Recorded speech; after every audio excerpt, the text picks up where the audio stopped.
Bismillah ar-Rahman ar-Rahim, assalamu alaikum wa rahmatullahi wa barakatuh. La paix soit sur vous. Nous atteignons le 11e jour, nous sommes donc rentrés dans le deuxième tiers du Ramadan.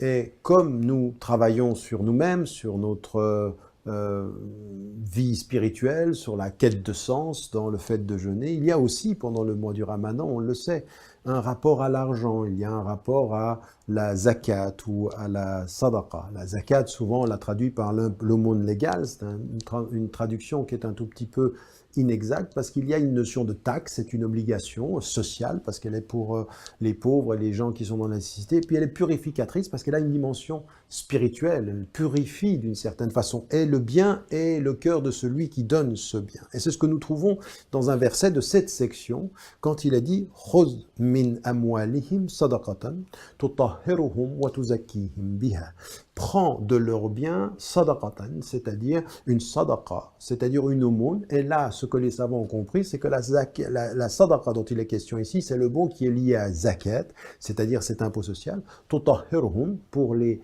purifier, wa tuzakkihim, c'est-à-dire pour faire en sorte d'une certaine façon, de les réformer, parce que les deux mots s'appellent, tutahhiruhum wa tuzakkihim, c'est presque une répétition, mais ça ne l'est pas. L'une a une dimension de pureté et l'une de transformation, de purification par la transformation. Et donc, en l'occurrence ici, ce qui nous est dit, c'est que pour celui qui porte la foi, il y a ce don. C'est le troisième pilier de l'islam, le deuxième pilier pratique. Après la prière, il y a la zakat.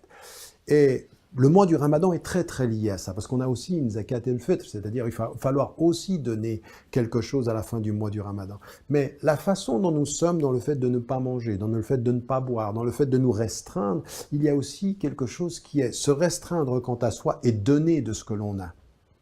Donner. Et là, c'est une obligation de l'islam. Cet impôt social purificateur qui place dans la relation à Dieu, la relation immédiate avec les pauvres, dans la reconnaissance du droit qu'ils ont à la survie, à la vie et du droit qu'ils ont sur la richesse des riches. Ça, c'est une notion qui est importante. Aujourd'hui en particulier, quand on voit que le monde aujourd'hui, vous avez 1% des riches du monde qui ont plus de 60% de la richesse de tous les autres êtres humains.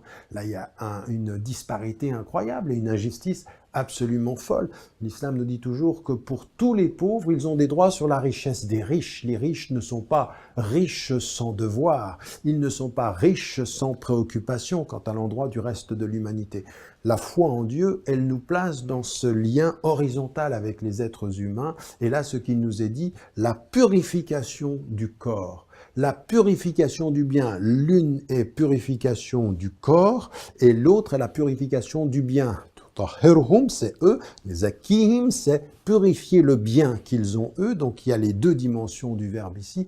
Eh bien, toute notre foi, elle est ceci. Savoir se purifier, savoir se réformer dans ce que l'on est, c'est savoir être juste, savoir être généreux, savoir donner dans ce que l'on a. Encore une fois, toujours l'être et l'avoir, le geste qui dit quelque chose de ce que nous sommes. Le mois du Ramadan, c'est ceci. Et le don du bien, de l'argent, c'est aussi ce qui va dans le même sens. N'oubliez pas, n'oubliez jamais de dire à ceux que vous aimez que vous les aimez. La vie est fragile. Assalamu alaikum wa rahmatullahi wa barakatuh.